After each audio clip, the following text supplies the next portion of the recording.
What's going on, everyone? Welcome back to the 10 Gallon Head Sports Podcast. We are back after a 2 month break. Welcome back. I'm excited to be back. But before we do it, I'd like to give you some updates on our sponsors. Three Nails Resurrection Collection is almost out, and after this, they will not restock, so be sure to go over to 3nailsclothing.com to copy some before they are gone.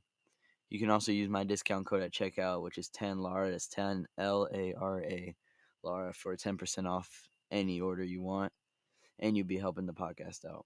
Next on the list is Seek Jesus. Seek Jesus now has their Heaven Made collection live, which I myself have bought, and it's shipping here as we speak. Me, of course, I use my code 15LARA. Basically the same, but except this time you get 15% off the order, and once again, you'll be supporting the podcast. Now, without further ado, let's get into the show. All right, everyone, welcome to episode 5. Today on the show, we don't have an athlete nor coach, but we have my best friend, Sebastian Popp. Now, Sebastian, I'm going to ask you how you are today, and just to give the audience a little introduction about yourself.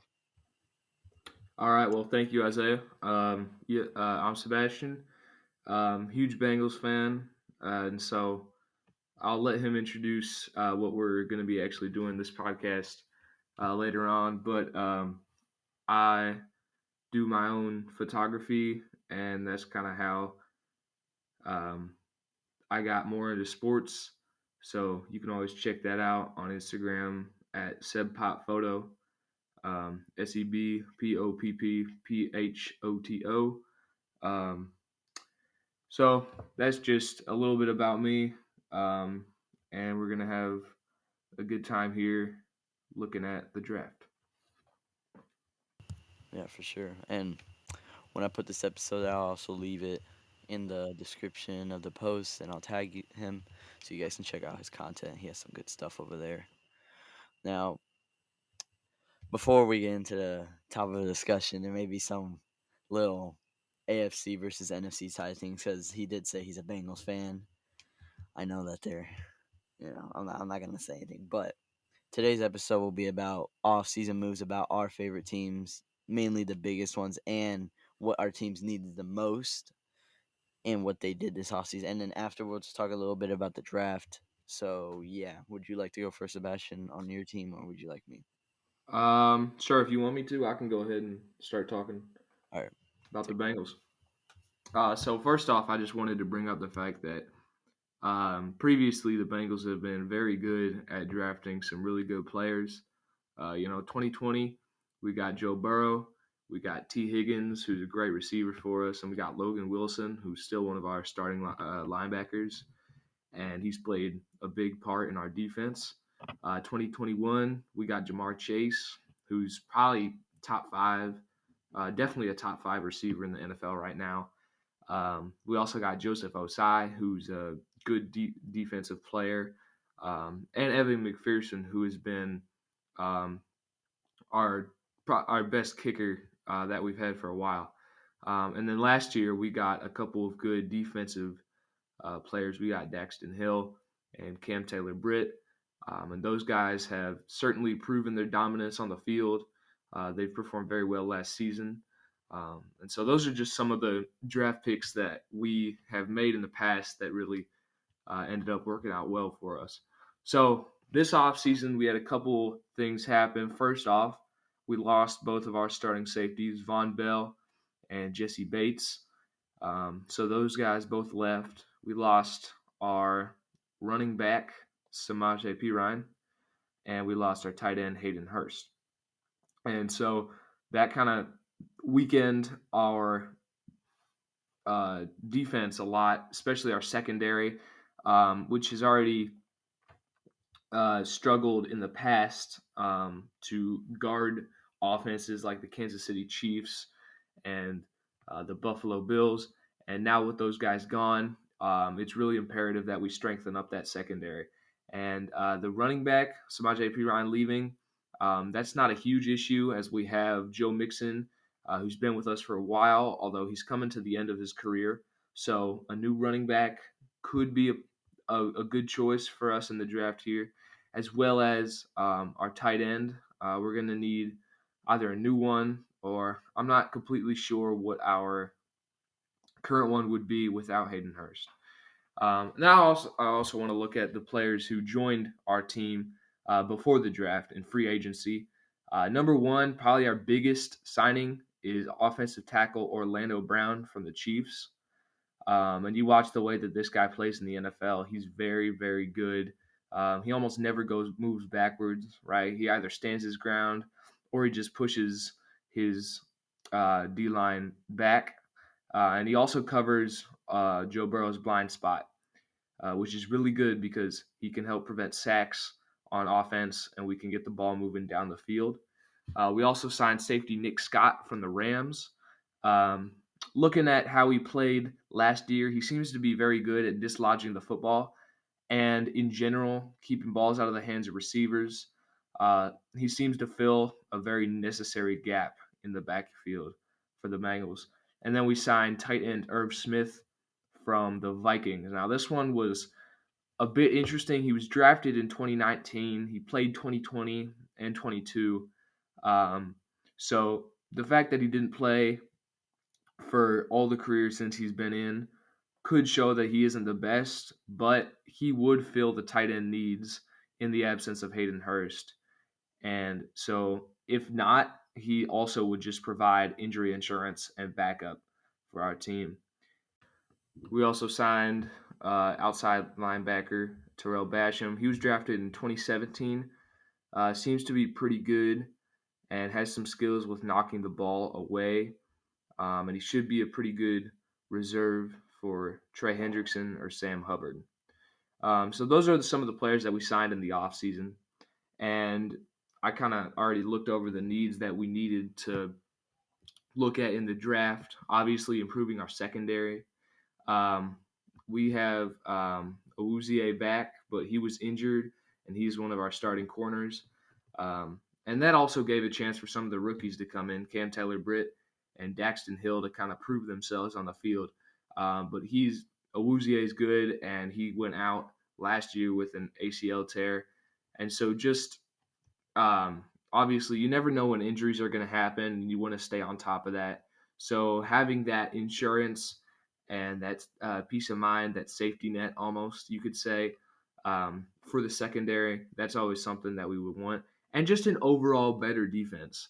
Um, I think our offense is already top five in the league, and Orlando Brown's addition to the offensive line is obviously very good. He's covering Burrow's blind spot, and that offense couldn't get much better. But I think what the Bengals really need is a more powerful defense that can stop teams like Kansas City and get us further into the playoffs. Totally agree. Is that all you have to add for now for the off season? Like what your Yep. team did? All right, all right. So now it's my turn. Cowboys off season. Now you can interrupt me and say what you agree on, what you disagree on, anything like that. I'm not. I wouldn't interrupt you, but you can interrupt me all you want. So I'm All a right. I'm gonna start like how you started. Our draft choices have been good for like the past 3 years. 2020, significantly, we got C.D. Lamb in our first rounder, and C.D. Lamb's only been with us for 3 years. He's already proved himself having two over 1,000 yard seasons. Last year, he was sixth place in the touchdowns for receiving, and then he's only had one fumble in his entire 3 year career, which is really good for him. And in round two, we got Trayvon Diggs, who's already a top 10 corner. I mean, like, going along with that, in 2021, we got Defensive Player of the Year, Micah Parsons. I think he should have won it last year, but that's just probably me being biased. And then 2022, Tyler Smith, I wasn't too happy with the pick at the moment, but then Tyler Smith didn't miss a single tackle in the regular season, so I was happy with that pick. And I think he's a good addition to the O line. I mean, I wish we would have got a center or something, but honestly, he's a good pick too. Now, moving on to big things we've done this offseason, I'm going to start off with probably the biggest, saddest, maybe for some Cowboys fans out there, is we released Ezekiel Elliott. Now, I'm going to be real, as sad as that makes a lot of Cowboys fans, we got to be like real for ourselves. We'll never get the 2016 Zeke with like 1,600 rushing yards, 15 rushing touchdowns. We'll never get that Zeke again. And I'm not saying he only contributed to like 2016. I mean, he had like three more 1,000 plus yard seasons. And after that, though, it was like watching like a stock crash because he was slowly declining to the point where this season, as our starting running back, he only had 800 yards this season, getting outperformed by our secondary running back, which was Tony Pollard. But we've had Tony for only about like 4 years now, but we haven't seen him perform like he did this year. And this year he had 1,700 rushing yards, and I think a big factor that was his biggest game of that was the Bears game, and he also had 9 rushing touchdowns and 3 receiving touchdowns, and that was just a regular season. He showed a lot of future in him, and I think it was a smart move in the end to drop Zeke because we did franchise Tony Pollard in the end, so we'll see how he does this year, and hopefully he stays healthy. Now, another thing we did this offseason was extend Leighton Van Der Esch. Now, he is a good backcourt defense for stopping the run, and I say he's been pretty good at that. He is coming to like a slow decline, but overall, he did great last year. He did great round one against the Bucks last year, with I believe over 10 solo tackles that game. Big reason why we won. Also Dalton Schultz, but also him on defensive side of things. Now, third, my bad. Third thing we did this offseason, I'd say one of my favorite is we actually traded for someone, which was 2019 Defensive Player of the Year, Stephon freaking Gilmore. Like, here, okay. You may think this, Sebastian. A lot of people may think this. As a Yeah. cornerback, people say he's washed, but I'm gonna say this. Last year he was with the Colts. I'm not saying the Colts are bad. I'm not saying the Colts are good, but I'm not gonna answer that question because there might be a Colts fan listening. But he had 53 solo tackles last year, 13 assisted, 2 picks. He's not no Trayvon Diggs, but if you pair him with Trayvon Diggs, that's a threat for any quarterback that's throwing to them, and I think we're set there. We're set on defense side of things anyway, because in the NFC East we look pretty dangerous. Us and the Eagles, of course, because the Eagles just decided to draft only Georgia players. We'll get to that later. But next, sorry, a big one also is we added another person to our receiving core that Dak can throw to, along with CeeDee Lamb and Michael Gallup, which is Brandon Cooks. Now, Ooh, again, people that's are gonna good. say, "Oh, he only had like 800 some yards last season. He's washed." Listen, he's been playing with the worst quarterback in the NFL, Davis Mills. Okay, Long Neck Mills. And even then he's had 1,000 plus yards with that quarterback. You can't blame the dude for not being at his top performance. I'm not saying Dak's the best quarterback, but in the NFC side of things, who's in the NFC now?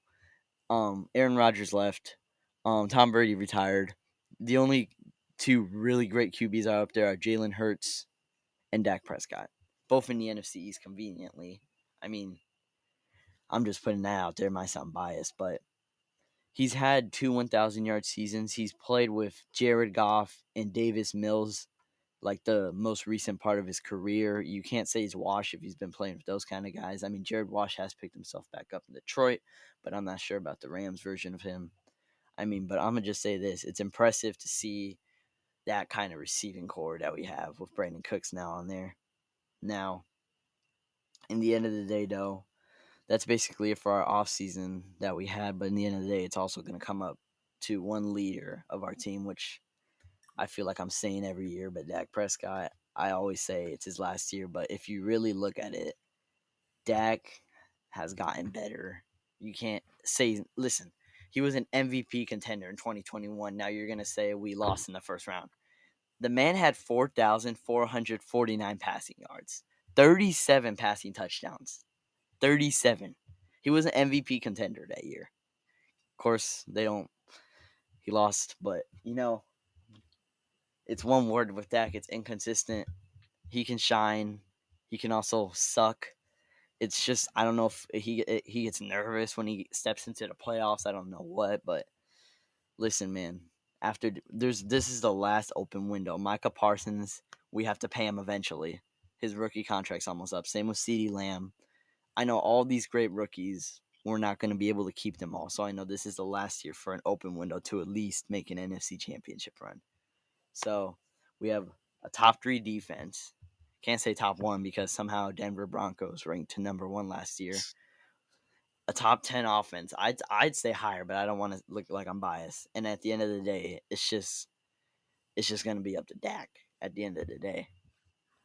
Now, what do you think for the Bengals are like biggest needs, you'd say? Um, I think I kind of ran over this already, but once again, really improving that defense. I think that's our biggest concern right now. You look at, we've proven that we can make deep playoff runs year after year after year. 2021, we made it to the Super Bowl and we lost to the Rams. And just last year, we went all the way to the AFC Championship. But I think in each of those games You guys that you we guys faced the lost, refs that one, right? The AFC Championship, I believe so. That was a well, good one. I don't. I've got some opinions about that. But I think in general we just need to have a high caliber, high performing defense that can stand up to stop those offensives. Patrick Mahomes is a big concern. Josh Allen is more or less sort of fallen out of the picture. I think he's still in there, obviously for top 3, but I think Joe Burrow has kind of proven his dominance over Josh Allen, and it's kind of between Burrow and Mahomes now. We saw that matchup twice in a row, and I don't know how the regular season is going to play out this year. I don't know how the playoffs are going to play out this year, but I think we've certainly got a rivalry between these two. They're both great. But I think the key really now comes down to the defenses of each team. And I think up until this point, the Kansas City defense might have just been a bit above what Cincinnati could provide. And that could be what resulted in the loss in the AFC Championship this past year. Yeah. Well, for the Cowboys, one, a fresh quarterback, which we can't get. Two, a kicker. So we already let go of Brett Maher. Oh, I forgot about that. Yeah, I he forgot about the to kicker. go to the point. Man, He was a top 3 kicker in the regular seasons. I I don't remember know bugging you about that all the time. if he got paid. I don't know what was going on. He literally, it was so dumb. He literally like only made one extra point kick in the Bucks game. We still won. And then the first touchdown we get, no, it was a field, no, it was a touchdown. The first touchdown we get to the San Fran game, which we should have won. Um, he kicks it and it gets blocked. I mean that wasn't on him, but still, it was kind of funny that it got blocked. It was just like no one wants him to make a point, but it's not hard to find a decent kicker. I mean, we found him, but yeah, I just thought that was funny that in San Fran he missed the extra point. But yeah, kicker, I'd say. I mean, it's not that hard to find a good kicker. I mean, we picked him up, so like, there's a bunch of kickers in free agency, and there's a bunch of kickers that don't get drafted. So unless you're the Eagles in round 7. But we'll get into that later again. Once again, pause. But overall, needs wise, I really, in the end of the day, can't say a quarterback because we have I'd say above average quarterback that's just inconsistent. Mr. Inconsistency. That's really what he is. I don't think we need anything personally for defense. We had a great draft, in my opinion. I Our defense is set. Our defense literally could have won us the San Fran game if it had to. We held the San Francisco Niners to 19 points. Like, our defense was there, but again, Dak just got 2 picks. Not 2, it was 3 picks that game. We literally would have won that game. If if anything, the only thing we really kind of need is a center on an O line because our center right now, I'm not gonna say he's bad, but he was a big reason why we got a lot of sacks last year. But other than that, we're good. I mean, maybe a secondary running back for Pollard, which we were supposed to get in round 1. Bijan Robinson in round 1, but the Falcons drafted him first, which no one saw. He was projected to get picked up by the Cowboys, which I was kind of upset about that. But we got a defensive tackle. Overall, needs wise, maybe just a new owner. I don't know. I feel like Jerry's just gonna pass it to his son, which seems worse. But yeah, in the end of the day, this is our last year for our open window. This really is, though. Don't want to. Next up, we are going to state our opinions on big offseason moves. And we're just going to take turns exchanging some that we think were the biggest for some teams outside of our teams because I think we've done enough talking about our own teams. So I'm going to go first, which is Odell to the Ravens. Now, listen, people can say what they want about Odell. People say he's popular for one hand catcher. Listen, Odell, last time he played, we got to remember, he had a great playoff run. He had 288 yards in the playoffs. If he would have, it was contending for him and Cooper Kupp to win that Super Bowl MVP, but he got injured. What was it, second quarter of the Super Bowl? But I'm just saying, Odell still got some gas left in him. He's not done. I'm just saying, I'm just putting that out there. And him with Lamar, I mean, Lamar can actually have someone to throw to and not some below average wide receivers, which is all they've usually had. I mean, the Ravens should be at least try to make at least a divisional run next year, divisional in the playoffs. Like, I don't know. We'll see. If Lamar can stay healthy, we'll see about that one. What do you think is another big offseason move we've NFL's had? I think a big move for the offseason. I think staying on the topic of the Ravens, because this kind of applies to the Bengals as well. The extension of Lamar Jackson. I think Yep. there was a lot of talk around that, how he was unhappy. I think now he's the highest paid quarterback ever in the NFL. Yeah, I think so. I It believe was that's what he Daniel said. Jones, but I think 260 yeah, million. oh wow. Um, I forget over how many years, but it was certainly a lot of money for him. Yeah, I think that gives him some reassurance that the Ravens might actually care about what he wants, yeah. um, instead of just Trading him away. saving up their money. And I think also that it's going to be a formidable opponent for the Bengals. Now, I think the past couple of years we've had it pretty easy going into um, the playoffs, winning our division. I think it's I mean, the Steelers haven't been amazing, even with Big Ben in those final couple of years. He just was not performing as well as he could have. And now that he's gone, I think there Well, I is think the some new talent. Steelers are on like a big rebuild right now because I'm gonna be Yeah, real. Kenny Pickett is not their guy at the yeah. end of the day, and I think there's a lot of young. the 2022 draft class of QBs was the worst draft class of QBs ever. I'm just putting that out there. I will say, yeah, I think there's a lot of young talent on that team, but they're still a pretty far ways away from, I think, seriously contending with the Bengals for that division title. And the Browns have kind of always been a bit subpar. Um, I think that if they can figure out a way to get some young talent on their team, then that could certainly help them. But I think right now they're also not huge in the AFC North. But the Ravens, with Lamar Jackson, probably refreshed that he's getting paid now, and probably with more incentive now to play at the highest caliber that he can. He has a weapon. Obviously, they've had Mark Andrews, but beyond that, tight end, there hasn't been, like you said, there hasn't been a whole lot for him to throw to. And now with the addition of Odell, I think that's going to be really big for that team.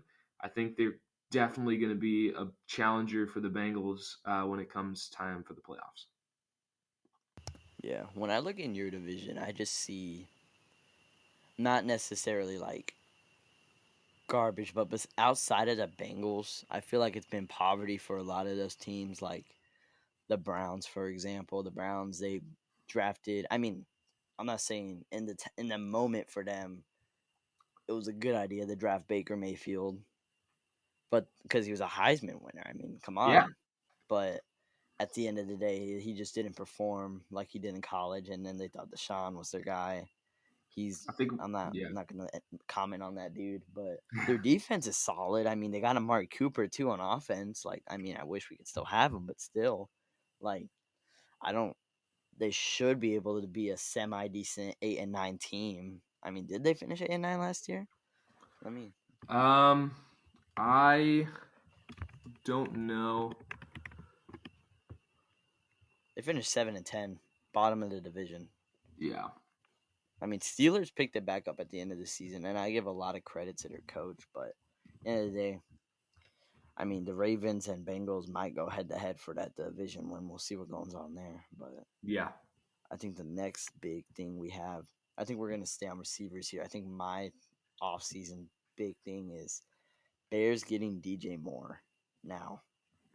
DJ Moore has had 3+ 1,000 yard seasons within just 5 years. You got to remember, he's young. And Justin Fields, he's elusive. He can throw. He's a great quarterback. Don't get me wrong. Don't and you can look at the Bears record, but if you think about it, half those games they lost, they were up. At the end of the day, it was their defense, and I think they did great drafting a solid defense this year. So I think they're good. And now he has a decent. I mean, I'm not saying Mooney's not a great wide receiver, but he DJ Moore is like up there, and he's like a big contender. Like who did with 1,000 yard seasons? Who did he even have throwing to him? It wasn't Cam. It was Sam Darnold, I think it was. yeah, Sam Darnold. He's like mid 30s. Like you got to think about, and you got Justin Fields out there. That's a good combo. I think him and Justin could actually contend in that division. I think that division, the contenders are the Lions and the Bears. It Yeah. really I is. think with Rodgers and was it Lazard who left Green Bay as Yeah. well? I mean, I'm not saying I've seen potential in Jordan Love, which is the new QB for the Yeah. Packers. I've seen potential, but I'm not saying he's gonna go out there and give out like a Brock Purdy type of performance. Yeah, I don't I don't think think he's gonna do he that. can come out. Maybe in the future, but I don't think first year he could Yeah, come there's out no guns way. blazing, winning that division. I think, like you said, Lions looked pretty good last year. I think they made some questionable trades in the offseason. Yeah, Uh, they lost both of their running backs, which I yeah, don't. Well, it was recently. They traded away Swift, and then they couldn't sign Jamal Murray, so I don't know what they're gonna do in that position. But dude, and again, off topic, I'm gonna say this for like the third time. The Eagles are like forming the Avengers. I don't know what they're doing, but they already have team chemistry. I mean, I think out of all 7 rounds, there was only one or two picks that wasn't a Georgia player. Like it was yeah. ridiculous. They like decided to draft a third string kicker in the 7th round. That's a Georgia player. Like, bro, what? That was insane. What about you? What's a big off-season move you've seen this season? I think another one that kind of stood out to me, especially, was the Aaron Rodgers trade, Yeah, and I'm not gonna say that that was a good trade or a bad trade. I just think it has a lot of implications for both sides. I think Green Bay gets a sort of refresh. They've had Rodgers for a while, and he served them well. But I don't think I think as he's nearing the end of his career, trying to copy Brett Favre or whatever he's doing, um, he's I think the Packers need some new potential on their team. Um, just a new set of players that are going to be ready and willing to play to the highest caliber that they have. And I think by trading Aaron Rodgers away, they've kind of opened that spot up for Jordan Love as well as anybody else who would be interested in playing for them. And I also think for the Jets, um, they're getting rid of Zach Wilson. I believe that's his name. Uh, so that's good. Um, he did not perform. I think their quarterback situation has been kind of up down. I think you said beforehand that the 2022 draft class for quarterbacks was the worst ever, and I it will say was. It really was. it was not good at all. But I Like think you should have been smart and just waited like Carolina Panthers and the Texans because it was bad. Like Malik Willis, he just ended up being a backup as a round one pick. That's crazy to think. Zach Wilson probably the he started hot, but you got to think about it. Like it's a young they have a young team and it has a lot of potential. Yeah, I mean, you look at Sauce Kenny Gardner. Pickett, yeah, Sauce You Gardner, Garrett Wilson, like that team is set. But moving on to like before I say my big off season, before I say mine, I'm gonna just say this: when it comes to Aaron Rodgers, I'm like Steven A. him. He's my Cowboys. He's my hate that I do not like Aaron Rodgers, and it's maybe biased, maybe because he's knocked out my team in the divisional twice, both ending in dumb plays. May I add? But listen, Aaron Rodgers is the most princess like quarterback there ever can be. If he doesn't get his way, he whines, he complains, and he just brags about his back to back MVP seasons. I'm gonna be real. Listen, the only reason the Jets will be successful next year is because they have a lot of rookie talent. That's the only reason I think. Aaron Rodgers is nearing the end of career. He's having a big old hissy fit about his teams at every post conference. He just doesn't. He just whines. That's why I don't like him. He literally almost every game last year after every you know how they interview the players after every game. yeah, Every interview he would not shut it about Devonte Adams. He just can't like carry his team without Devonte. He's like Devonte this Devonte. It's ridiculous. It's just dumb. My opinion. Of yeah. course, I'm gonna say that. And his darkness retreat, going into his room, thinking, "Oh, my intention was to sign up the Jets." Like he did the same thing last year. He just has this questioning, and he's gonna just he's. It's a good move with the Jets. I think they'll be at least 10 wins. Yeah, But do I I see think them as Super Bowl contenders at the end of the day? No, I don't see them as Super Bowl I don't contenders. think. I mean, I'm gonna add on to that. I don't think Rodgers can really perform to that caliber. But I think what he does do for the Jets is he gives them some sort of stability and leadership at that quarterback role.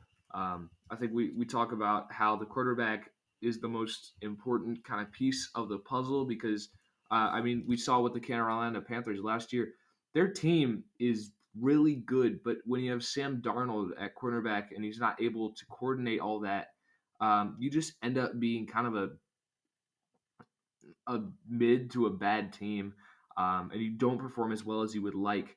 I think with the switch between Zach Wilson and whoever their backup was for that position, whoever their second string was, I think Aaron Rodgers is just going to add some stability and leadership for that young team to kind of get them on the right track. And once they do that, then maybe they could look at some younger quarterbacks coming out of the draft or maybe free agents and move on from there. Yeah, for sure. I'm not. I mean, I'm not gonna be that guy that says Cam Newton's their choice. No, Cam Newton's ridiculous. He's done. He's actually kind of admitted it. He says he'll be a backup quarterback now, but even though teams still don't want him, listen, nobody needs him, especially the Cowboys. We got Cooper Clutch, man. We don't need him. No. Anyway, I'd say another big one is this is gonna sound like dumb to some people listening, but Jimmy G going to the Raiders. Now listen, Derek Carr is not their man. He's not a good quarterback. That's just my opinion. Jimmy G has played with San Fran for a while now. He's led them to the NFC Championship. I've lost count. That's where they always usually lose. But he had 2,400 yards last season, and he didn't even play all of the season. He got injured midway, and then that's when Mr. Irrelevant came in. I can't be irrelevant in the championship. Anyway, but I'm just saying with him and Devonte Adams, which is like, you know what? No, I don't put Cooper Cup as the best receiver. I'd say him and Jamar Chase are like the best receivers in the NFL. Yeah, So that I think I think he can go places with that team. I mean, their defense is solid. Their offense is now pretty solid. So I think Jimmy G was a good signing for the Raiders. yeah, I think it starts to show kind of their shift into looking towards the future. Um, they've got Hunter Renfro, who's an okay wide receiver. I'm not gonna say he's really good, but I don't think he's bad either. They got Josh Jacobs, who's a really good running back. So their offense looks pretty good. I don't know about their O line as much, um, but I think for those receiving players, they're looking pretty good right now with Jimmy G. Yeah. another thing is a big move. Well, it's not a big move. It's just a happy move for me. Is that the Bucks are gonna suck again? Cause there's no way they're going anywhere with Baker Mayfield as their starting QB. I mean, yeah, they have Mike Evans, but let's be real. That division is actually kind of contending right now. I mean, if Kyle Pitts in the Falcons stays healthy this year, I'm gonna be real. Even though people are hyping him up again, I'm not gonna draft Kyle Pitts again next year for my fantasy because they hyped that dude up way too much. And the Saints, I mean, the Saints are a semi decent team. They have a good receipt. They have a good running back core with Jamal Williams and Alvin Kamara. I mean, I feel like Alvin Kamara is more like receiving him, but and then the Panthers, Bryce Young, and they drafted a great offense for Bryce Young and his wide receiver talent. So like, I think if I see anybody winning in the NFC South, it's them. But I'm just glad that the Bucks are gonna suck next year. And I'm glad Tom Brady's gone. But All right. Well, you want to look at the draft now? yeah, for sure, for sure. So my team, round one, we drafted a defensive tackle. And so his name was Mozzie Smith. He's from Michigan. And I think it was a solid thing. I mean, was I upset that we didn't get Bijan Robinson? Of course, I mean, Bijan Robinson was the number one running back going into that draft. And I would have loved to have him and Pollard in the back. But at the end of the day, Mozzie Smith was a good pick for us. And I think he was a missing piece because in Michigan, he had, sorry, something got stuck in my throat. Okay. 88 tackles, 6 for loss. I mean, this man was an absolute unit in Michigan. He was a big factor and a leader on their defense, I'd say, for their side of things. Big reason why Ohio State lost, but, I don't like talking about that. But We're not gonna regret. then again, it's a good pick from us, and I think him, Micah Parsons, Leighton Vander Esch, DeMarcus Lawrence, I think them on the D-line are going to be a dangerous D-line. I mean, I'm just happy to see it. And then round two, I was kind of upset we didn't get a tight end first round or Bijan Robinson, but because especially since we lost Dalton Schultz this offseason, we didn't sign him, which I mean we kind of couldn't because we were too busy focusing on getting Pollard. But at the end of the day, I mean, round two we got Luke Schoonmaker. That's a hard one to say. Again, Michigan. I mean, I don't know if we're becoming Wolverines 2.0 or what, but listen, as a this is him as a receiving tight end, and that's just receiving side of things. You got to remember tight ends tackle too. He had 418 yards last season and 3 touchdowns, and he averaged 11 yards per carry on receiving side of things. I mean that for a tight end alone, I think he has a lot of potential heading into this season, and I think he could easily replace Dalton Schultz. And we already got Jake Ferguson in the tight end area, so I think that's pretty good for me. I mean, now what do you think that out of significant picks that you've seen for the Bengals?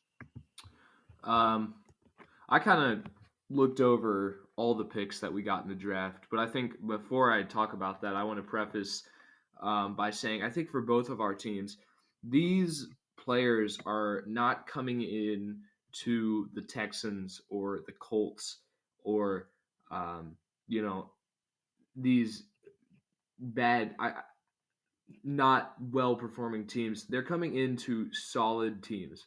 The Bengals made it to the AFC Championship this past year, and the Cowboys made it to the divisional.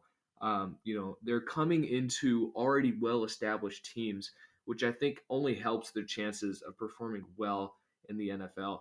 So I think if people make the argument that some of these guys might um, not be as good, just remember that they're going into teams that are already very well structured, and they're just there to kind of support the areas where these teams might have some weaknesses.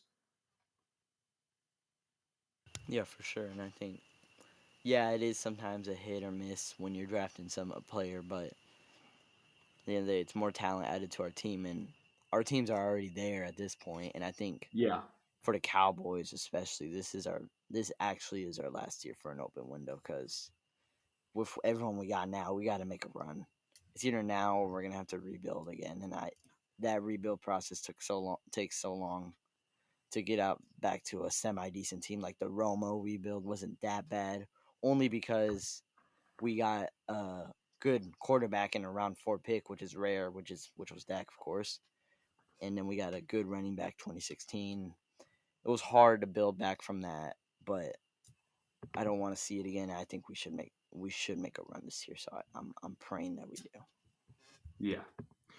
So the Bengals' first round pick was defensive end Miles Murphy from Clemson. Um, I watched him play. I watched some film on him, and it seems like he has some pretty good athleticism as well as some good strategies. He seems to employ a couple different tactics. One of them that I really like is where he comes around the side as an edge rusher, and he only uses one hand to get around his blocker. And that kind of prevents his blocker from really grabbing on because he has nothing to grab onto. And then he can use his other hand to knock the ball free or to get better position or maneuverability. So that's a strategy that I really like that he has kind of implied um, into his play style. Now, if you look from 2021 to 2022, through those 2 years, he didn't show any improvement or not much. Um, but this is likely due to coordinator changes because some other players, some other defensive players on Clemson also sort of dipped. And so those arguments that this guy might be overrated in the draft could be explained through that way. However, I don't think Miles Murphy really satisfies any of Cincinnati's needs right now. We already have two great edge rushers. We got Trey Hendrickson and Sam Hubbard, and they've both proven themselves time again that they are great. So I think Miles Murphy coming out of Clemson, he could be a very good player, but it's not really what our defense needs. I think we're already very strong in that position, and right now he's really there to kind of step in if an injury were to hit one of those guys. So that's my thoughts on our first round pick. And then moving on to the second round pick, we chose cornerback DJ Turner, the second from Michigan. I think this It's guy a good is a pick. Great pick. great Honestly. secondary addition. Um, Amazing athleticism. He ran a 4.26 in the 40-yard dash. So I believe he's the fastest corner this draft class. Um, I watched a couple different videos of his highlights. He seems to be very good at reading where the ball is going to be and just taking that opportunity to knock it down. Overall, he has some very impressive coverage. I think he's going to be great injury insurance for some of our cornerbacks like Cam Taylor-Britt, Daxton Hill, or Awuzie. And he could also possibly make the starting position if he can perform better than some of our other cornerbacks. Yeah. I think you guys were really. I mean, I was a little biased. Not biased. I was a little controversial about your little first round pick. I think there were some good cornerbacks on the board that you guys should take them. But Yeah, overall, that you guys had pretty good pick. But I think right now that's all. But my thing is, sorry. Another thing I feel like I think we should end with contenders in our division. So for me, I think we already established that your contender would probably be the Eagles, not Eagles, Ravens. My bad, they're Ravens. both birds. But for me, still a bird. I think the Eagles. One, they had. Let's just go through the recap. All right, they drafted Jalen Carter. I mean, first round pick 9. That was a good one. I mean, great side on defense. He had a total of 6 sacks in his college year, and he had 83 tackles with Georgia. And then round 1, pick 30, they had 2 round 1s. Again, a Georgia player, Nolan Smith. I haven't really heard much about him, but he had great um, combine with the 40-yard dash being 4.39 seconds. Great for Pretty scouters. good. And yeah. And then round 4, they get, Kelly Ringo, cornerback, then Georgia. Then they trade for running back DeAndre Swift, which I think was a bad move by the Lions. Again, DeAndre Swift is from Georgia, so Yeah. they're literally the G in the Eagles is literally the Georgia logo. But I mean, that's it for that. But like, I believe they got like a backup quarterback that no one's really heard of in round 6. But overall, I think it was a solid draft from them, especially considering they have 2 first-round picks. I mean, it should be a solid draft. But I don't know, with the team they have and they extended Jalen Hurts. I mean, they'll be contenders in the East for sure. I mean, they were already this year, so we'll see what happens. Do you have anything to add on? Not really. No, I think you covered that pretty well. Yeah. So, all right, Sebastian. I loved having you on the show, man. We gotta All right. Yeah, I do this appreciate it, again. man. Yeah. For everyone watching this, make sure you follow the the links for the websites for Three Nails and Seek Jesus will be in the description of this podcast. You will be able to see it if you press more on Spotify or Apple Podcasts or wherever you listen to your podcast at. You can also follow me on Instagram, 10 Gallon Head Sports Official. And everyone, hope you have a blessed night. We're out of here. Have a good